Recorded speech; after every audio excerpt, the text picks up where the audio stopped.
Salut Yous, Salut Guillaume. comment ça va? Très bien, et toi? Très bien, très bien. Tu sais quoi, hier je voyais sur les plateformes, là, t'as Gladiator 2 qui vient d'être lancé, qui est disponible maintenant. Malheureusement, oui. Ouais, malheureusement. Mais du coup, ça m'a fait un peu penser à tous les films de Ridley Scott et tous les mauvais films qu'il a fait, et aussi tous les bons films. Donc je me suis dit, peut-être que ce serait une bonne idée de faire une petite rétro sur les films de Ridley. Qu'est-ce que t'en penses? Ouais, super bonne idée. Eh ben allez, c'est Allez, parti. c'est parti. Ridley Scott, les amis, ce bon vieux Ridley, qui a fait quasiment aujourd'hui autant de chefs-d'œuvre que de booze. Vous pensez? Moi, je pense pas. C'est mon avis. On provoque un peu, mais on n'est pas dans la réalité quand même. Ouais, il a fait plus de boost que de chef-d'œuvre. Bah, malheureusement, oui. Hein. Ouais. Donc voilà. Donc ouais, si on se faisait un petit top 5 des films de Ridley, alors moi je te propose qu'on commence par une mention. Ok. C'est-à-dire un film qui vraiment gratte le top 5, qui est quand même un film très notable, qui est très important dans sa filmographie, qui est bon, pas seulement un bon film, mais qui n'est pas assez bon pour être dans le top. Alors, moi en mention, par exemple, je vais mettre Mensonge d'État, Body of Lies. Vraiment? Je te surprends? Ok. Donc, Body of Lies, donc film d'espionnage, thriller, avec quand même pas mal d'action, sorti en 2008, avec DiCaprio et Russell Crowe. Mark Strong aussi, grosse performance de Mark Strong. Et je l'avais vu peu de temps après sa sortie. Ça m'avait plu à l'époque, mais c'était donc sorti en 2008, j'ai dû le voir en 2010, je crois. Je l'ai revu récemment, peut-être l'année dernière. Et bah, ça tient vraiment la route. Hein.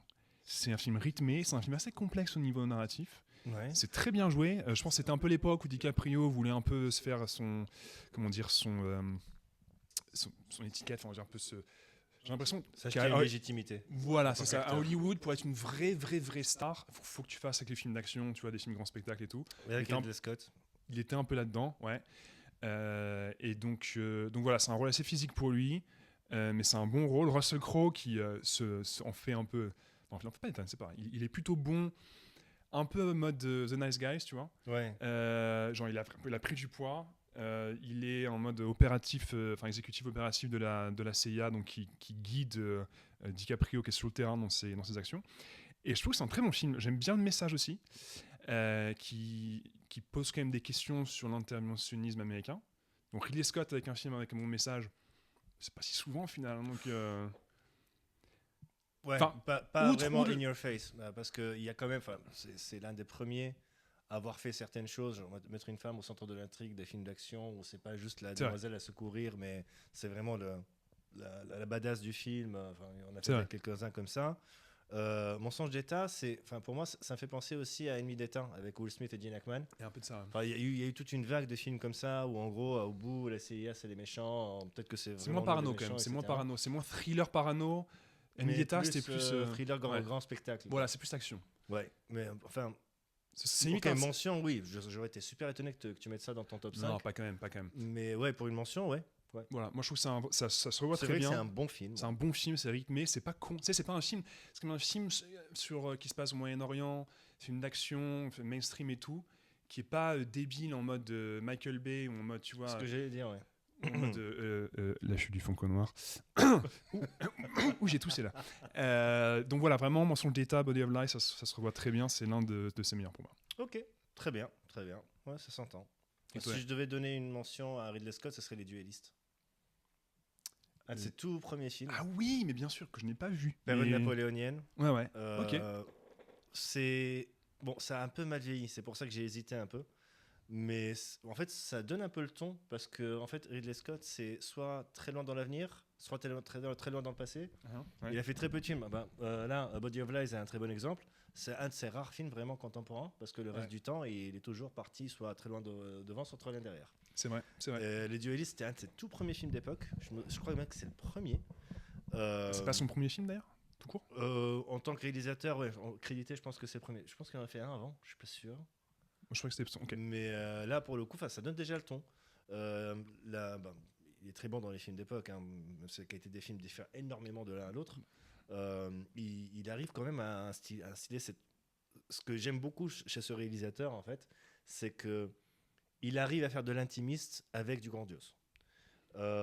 Tous ces films, l'intrigue, il arrive à placer une intrigue ultra je dis intimiste, mais c'est vraiment au niveau humain, dans un contexte complètement surhumain, dans un contexte qui est gigantesque, dans un contexte de guerre, dans un contexte de bataille, etc. Mais c'est toujours... Parfois, quand il y arrive, c'est pas Spielberg non plus, hein, c'est pas Nolan. Ah non, c'est pas Spielberg du tout, non, clairement pas. Mais il arrive quand même en gros, on s'intéresse à l'histoire de deux personnes, Oui. ce que James Cameron n'a jamais réussi à faire. C'est vrai, à part dans Titanic, mais bon, c'est une autre histoire. Ouais, on fera un top s'en James fout. Cameron. Ouais, un top 2. Mais On balance clairement, aussi. il arrive vraiment il arrive à nous accrocher à une intrigue avec 2-3 personnages dans un contexte historique qui est assez gigantesque ou dans quelque chose qui est en train de se passer qui dépasse C'est l'humain, vrai. qui dépasse... C'est vrai. Rien que pour ça, ce film-là donne un peu le ton. Donc tu recommandes Les Duelistes ? Ah ouais, clairement. Un casting, à l'époque, ils n'étaient pas super connus, mais il avait un casting plutôt solide, avec une intrigue qui marche plutôt bien. Juste que la photo a un peu vieilli, donc il faut être un peu patient. Ok. Bah écoute, tu me donnes envie de le voir. Moi, je l'avoue, je l'ai pas vu. Mais j'en connaissais du bien, effectivement. Mais donc, ok, tu me donnes envie de le voir. Les Duelistes. Super, en mention. Top 5 maintenant. Ouais, c'est parti. Je me lance. Ouais. Thelma et Louise.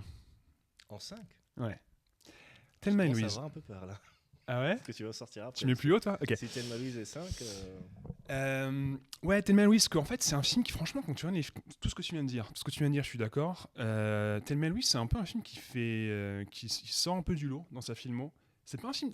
Alors, c'est un road movie, donc cette histoire de deux femmes qui fuient un peu des histoires avec leurs conjoints, leurs maris, leurs compagnons toxiques. Donc c'est un peu un film féministe avant l'heure, je sais pas si on peut dire ça. Sorti en 90, c'était pas à l'époque, c'était pas la mode des. On voyait pas trop de films, déjà ça c'était assez novateur, avec des femmes comme personnages principaux, des rôles de femmes bien écrits en 90, c'est vraiment rare.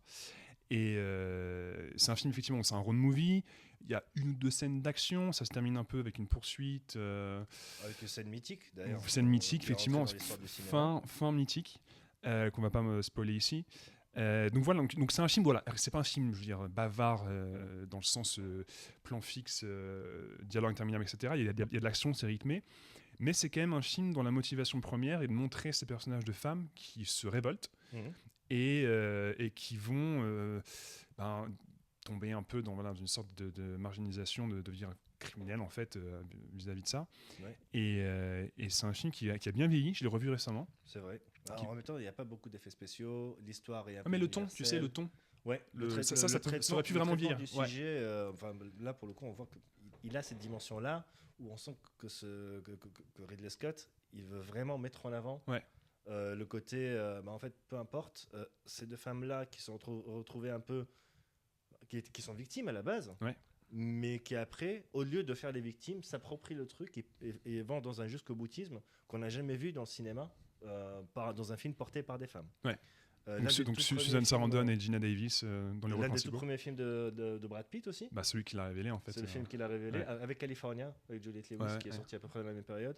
Mais l'un des tout premiers films de Brad Pitt où en gros, c'est pas le héros, c'est le...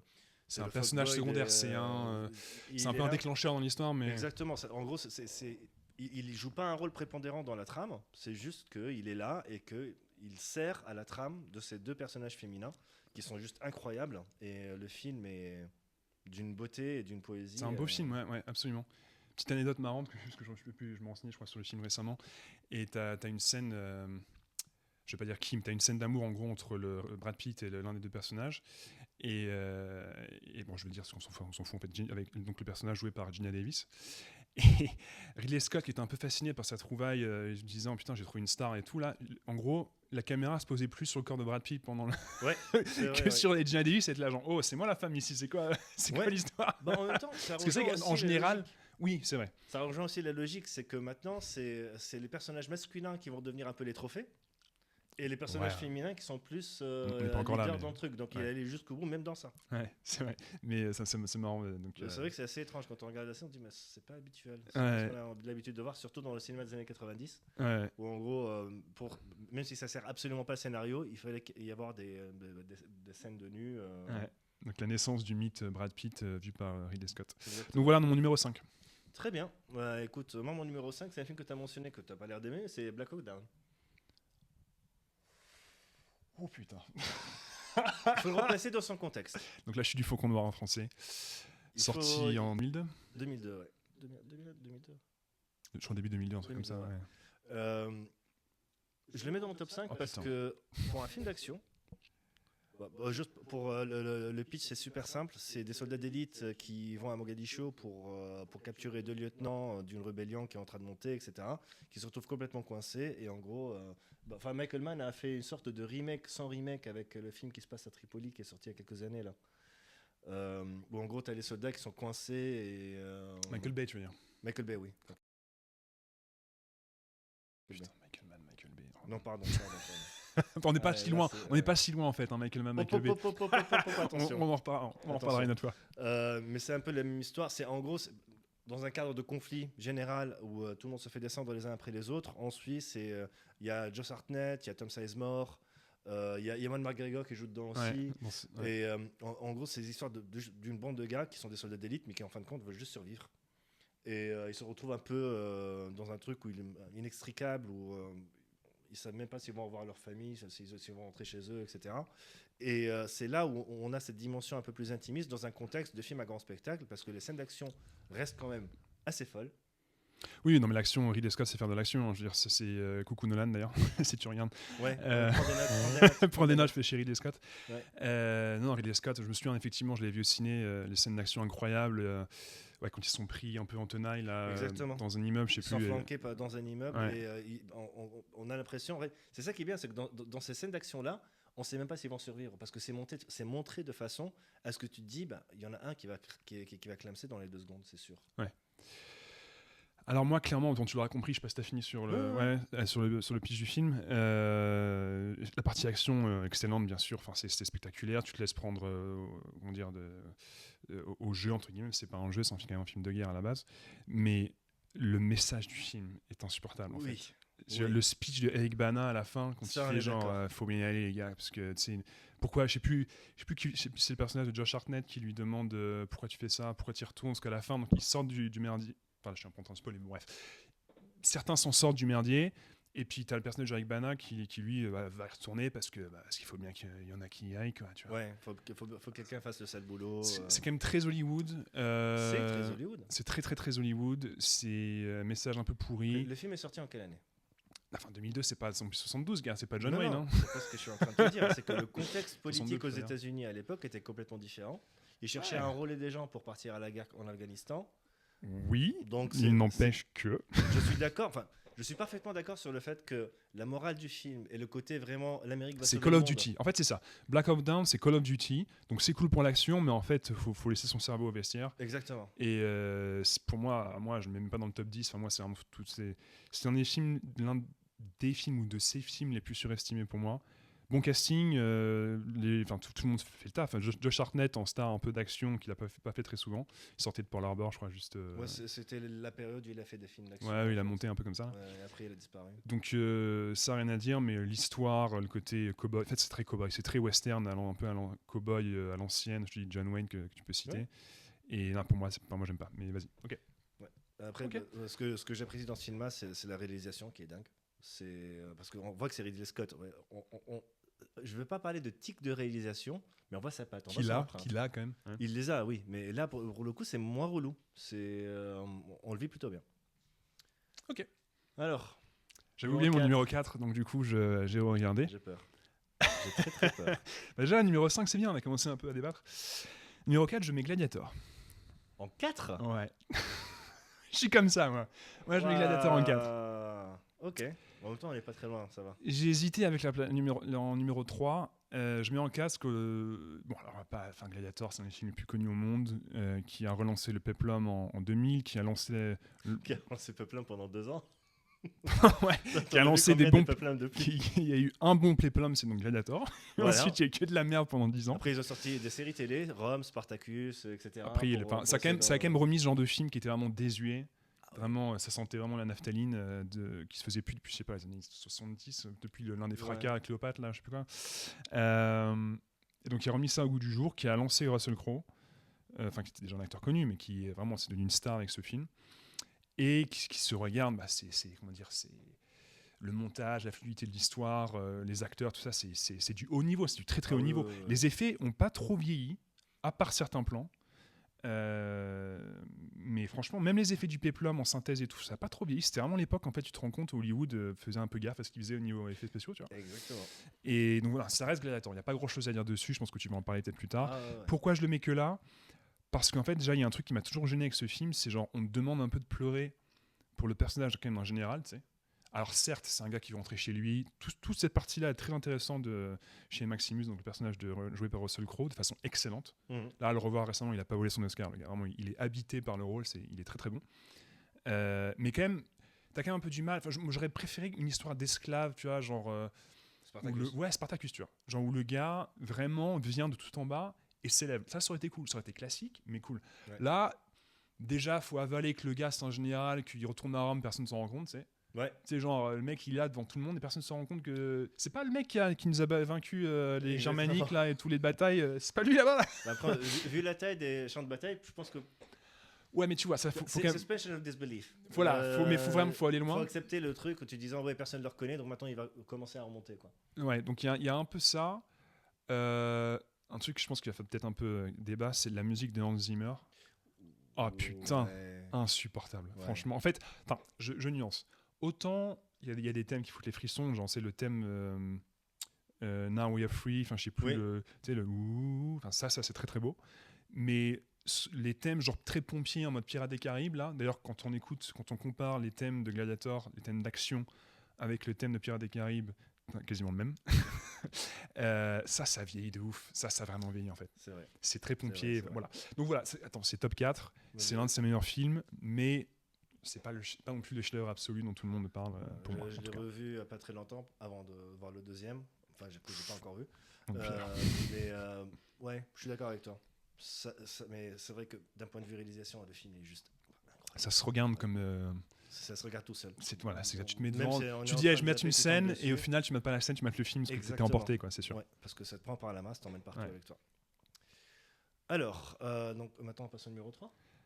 Non, dans le 4 toujours. Non, parce que T'as j'ai fait. Ah non, c'est la mention. Donc, d'accord, ok. Ok, mon numéro 4. J'ai peur. Tu peux, parce que c'est Kingdom of Heaven. J'ai été sûr. J'ai été sûr. Je savais. Non, franchement, ça va. Enfin, vas-y, mais ça Attends, va. mais Ça Kingdom va, of ça va. Heaven, ok, donc pour resituer, c'est un film qui est sorti en 2005 avec Orlando Bloom, avec Liam Neeson, avec Eva Green. Eva Green. Ce qui a pas mal compté d'ailleurs pour que je le mette en. Ouais, forcément. Et donc c'est l'histoire d'un forgeron qui a une crise de foi, qui perd un peu ses repères, etc. Il se retrouve emporté dans les croisades, donc à Jérusalem.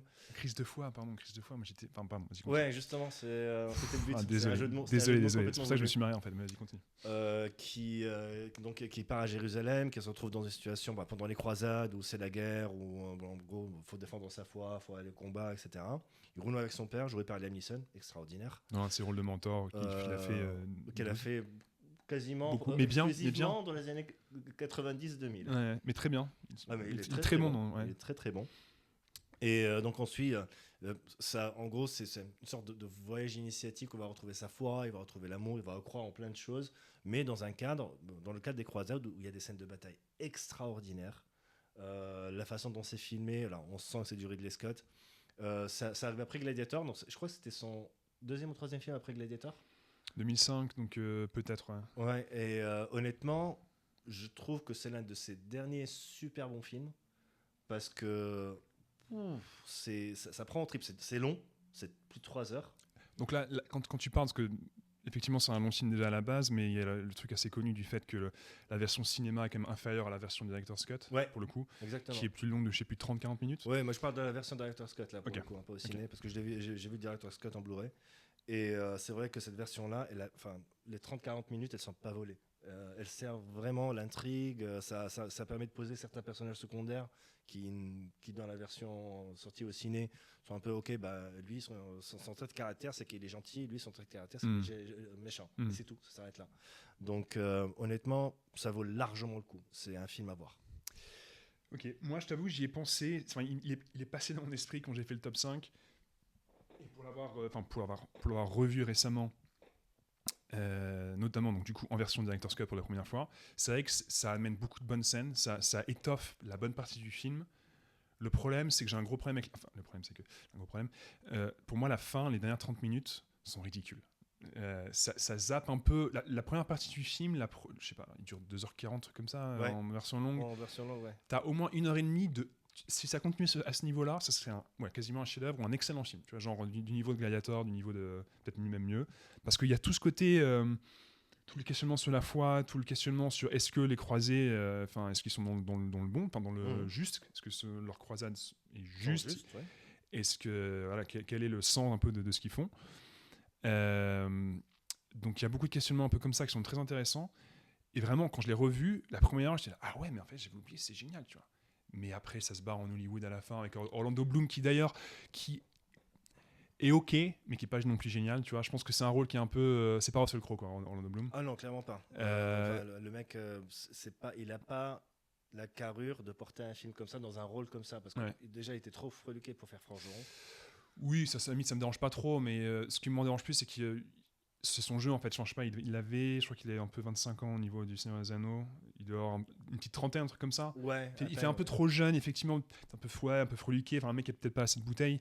Il me convainc parfois, puis d'autres moments il me ressort du film. En fait, il est un peu mono-expressif. S'il le jouait maintenant, genre l'Orlando Bloom d'aujourd'hui, dans Kingdom of Heaven, peut-être.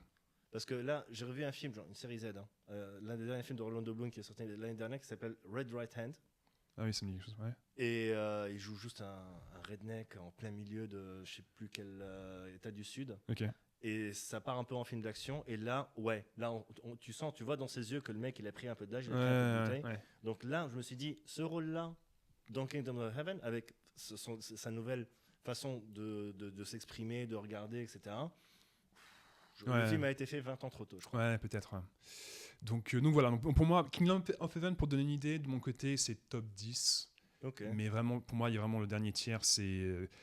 Encore une fois, la scène de Orlando Bloom motive tout le monde sur les ruines, là, quand il y a un trou qui est fait dans la muraille. Et puis, cette scène, mec, cette scène, elle est rance. Tu vois, genre, c'est Hollywood de l'époque. Hein. Cette scène n'aurait pas existé. Mais le film aurait été fait dans les années 80, cette scène n'aurait jamais existé. Dans Black Hawk Down, pareil. Mais début des années 2000, il faut replacer les choses dans leur contexte. 80, c'était quand même bien bobo, quand même un peu. Bobo, oui, mais pas patriote. Pas à ce point-là. Parce que début des années 2000, guerre en Afghanistan, Hollywood volait. Mais justement, il y avait ce contexte politique qui faisait qu'il fallait qu'ils ajoutent des scènes. Ce qui rend le film extrêmement intéressant du coup. Au moment où il est sorti, il a monté un film épique, parce que c'est Ridley Scott, il avait Gladiator juste avant, mais il a monté un film super épique avec un immense budget sur un thème super intéressant à une époque où politiquement c'était très complexe. Et à la fin, en fait, ça sent un peu, ce qui est un peu étonnant de la part de Ridley Scott, ça sent un peu que il a fait son film, malgré le fait que ce soit appelé Director's Cut, il a fait son film pendant 1h30, et la dernière heure, 3/4 d'heure, dernière heure, t'as un ton que le producteur dit, oh mon gars, là, ça se termine un peu en... Il va falloir mettre un tu peu te mets une petite... faut que les gens rentrent soient contents américains, hein, faut pas déconner quand même. Exactement. Parce qu'en plus, c'est exactement le même contexte, 800 ans plus tard. Ouais. Donc c'est l'idée de tout ça, c'est que, ce côté-là est un peu chiant, on le retrouve dans certains de ses films, malheureusement, mais c'est aussi drivé par les studios. En troisième position, j'ai Le Dernier Duel. Pardon ? Le Dernier Duel. Sorti en 2021 avec Matt Damon, Adam Driver, l'actrice, j'ai oublié, Cole Kobe. J'ai regardé juste avant, j'ai oublié. Bref, très bonne actrice, j'ai oublié le prénom. Je vais regarder ça tout de suite. Ouais. Attends. Ah, j'arrive. Attends, j'arrive. Tu l'as vu ou pas ? Oui, je l'ai vu. Ah bah. Je le mets en top 3. Jodie Comer, si tu nous regardes. Jodie Comer, Ben Affleck aussi. Grosse surprise. Attends, j'arrive, je t'explique. Grosse surprise pour moi, parce qu'honnêtement, quand je l'ai vu, il y a, je crois en 2022, c'était, on y a un peu fait allusion juste avant. Ridley Scott, pour moi, n'avait pas fait de très bons films depuis, pour moi, 2008, Mensonge d'État, Body of Lies. Donc, j'avais aucune attente. Et en fait, je suis tombé devant un vrai bon film avec de l'action, avec des choix de montage hyper intéressants, très bien joués. Il faut passer un peu outre le fait que Matt Damon en Jean le Rouge et Adam Driver en Jacques le Gris, voilà, casting américain qui joue des Français. Bon, l'accent des fois, il faut un peu y croire. Mais Ben Affleck est bon. C'est l'un des seuls films de 5 dernières années où il a été Ouais, non, le casting est très bon. Adam Driver est très très bon. Parce que tu sais pas trop, jusqu'à la fin en fait, tu sais pas trop si c'est un enfoiré ou pas. C'est un peu un enfoiré. C'est un super acteur, forcément. Le principal problème de ce film-là, c'est évidemment le casting. On va faire le pitch quand même rapidement. Donc c'est l'histoire, donc ça se passe de la France du XIVe siècle, si je ne me trompe pas, où il y a une suspicion de viol de la femme de l'un des, comment dire, j'aurais dû reprendre mes notes.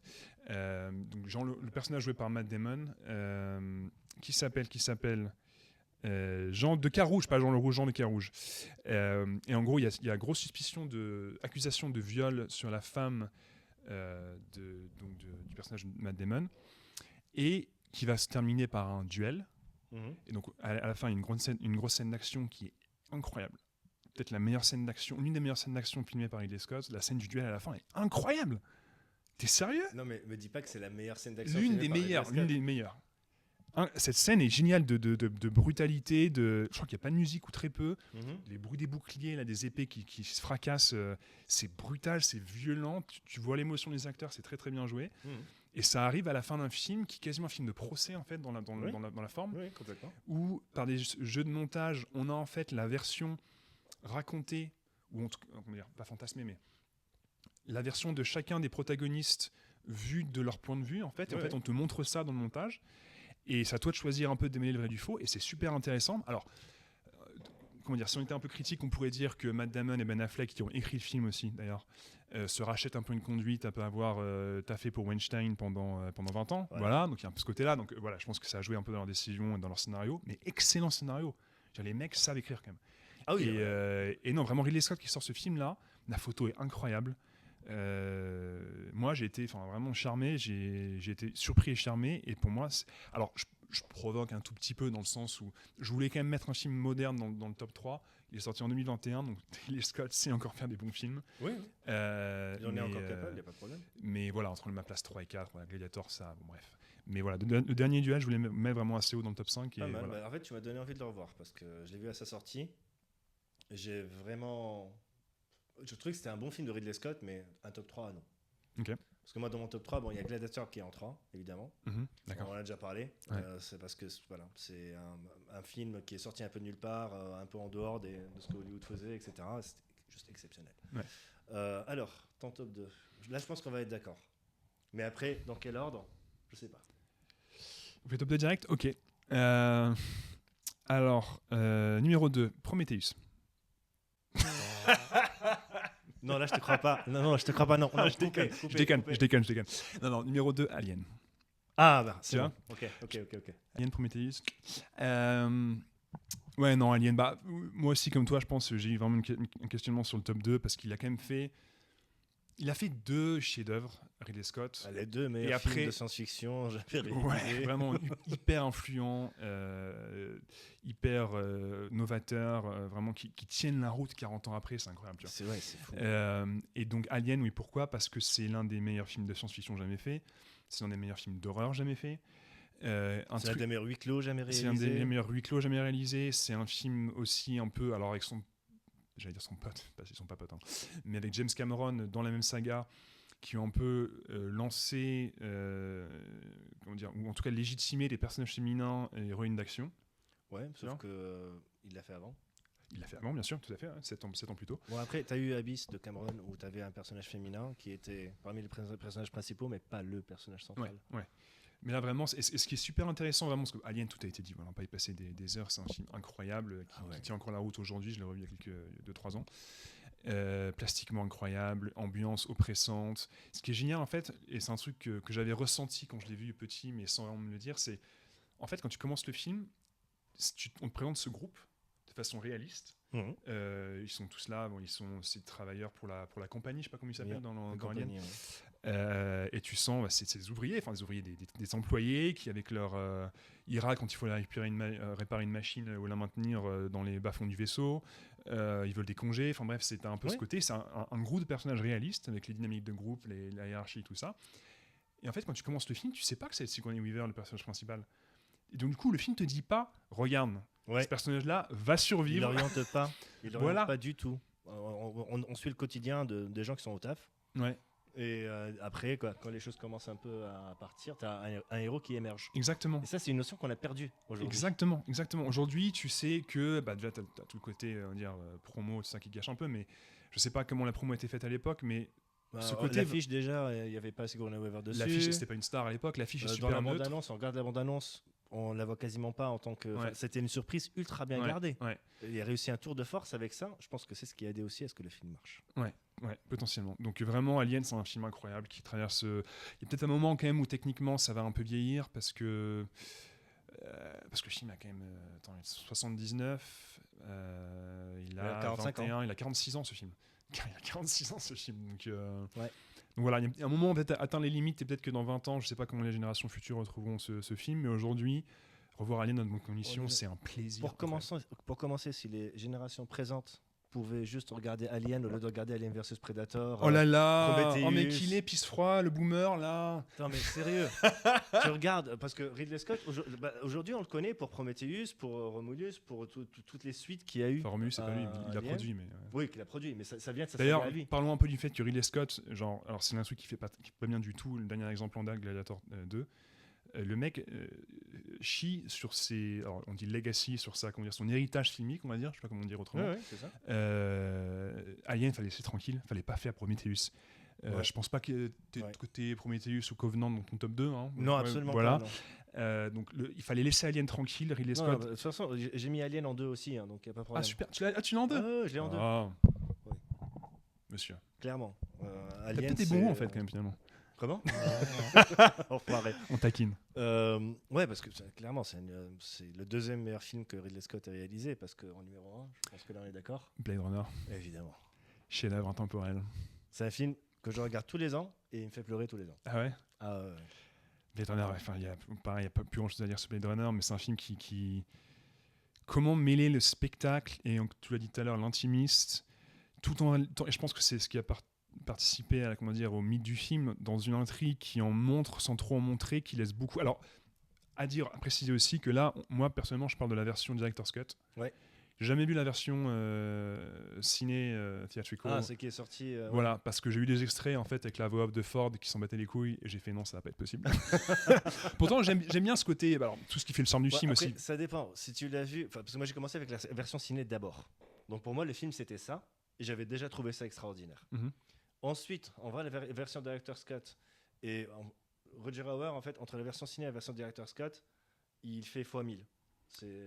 Donc Roger Hauer, donc le personnage l'antagoniste en fait qui joue donc forcément le répliquant qui est pourchassé par le personnage de Ford qui est donc le Blade Runner dans tout le film. Exactement. Et là, la version Director's Cut lui donne une dimension où là encore, on est dans une zone un peu ambiguë. On ne sait pas qui est le gentil, qui est le méchant. Ouais. C'est vrai, tout à fait, c'est vrai. Parce que le monologue de Roger Hauer est entré dans l'histoire du cinéma, c'est un truc extraordinaire. Enfin, cette scène-là avec la pluie, etc., c'est incroyable. Mais avec le Director's Cut, il donne des éléments tout le long du film, pas uniquement vers la fin, où on se dit, mais en fait, Roger Hauer, c'est peut-être lui le gentil. Ouais, carrément. Et en fait, peut-être qu'il a raison. Et on retrouve cette dualité. À chaque fois qu'on a une intrigue un peu intimiste dans un contexte global qui est très noir et blanc, dans cette dualité qu'il met en place entre l'antagoniste et le protagoniste, il y a toujours une finesse, il y a toujours une ambiguïté où on ne sait pas finalement qui a raison. Tout à fait. Non, c'est un film d'une richesse incroyable. Alors, si quelqu'un est tenté par le Blade Runner, quelqu'un qui ne l'aurait pas vu, donc privilégiez bien sûr la version Director's Cut, où on n'a pas la voix off de Ford qui avait, pour l'anecdote, volontairement chier dans la colle, fait une voix off merdique en se disant ils vont jamais la prendre, sachant qu'à la base Ford et Scott, je crois qu'ils étaient d'accord tous les deux pour dire qu'une voix off c'était pas un truc nécessaire. Donc Harrison Ford enregistre une voix off, chie dans la colle complètement, fait un truc de merde et le studio l'a gardé et l'a sorti donc en version ciné. Donc, voilà. Une ou deux scènes en plus dans la version Director's Cut, une scène de rêve et une fin différente. Il y a une fin différente. La fin est incroyable. La fin de la version ciné et de la version Director's Cut est frisson à chaque fois. Incroyable. Non, mais ce film. Voilà, Blade Runner. Voilà. Je pense que. Ok, ça peut être un sujet à controverse, mais pour moi, c'est le meilleur film de science-fiction jamais réalisé. Moi, mon point de vue personnel, pour moi, oui. Après, je pense que les fans de Kubrick auront des choses à dire. Et potentiellement les fans de. Si on va chercher dans les. dans les intellos, entre guillemets.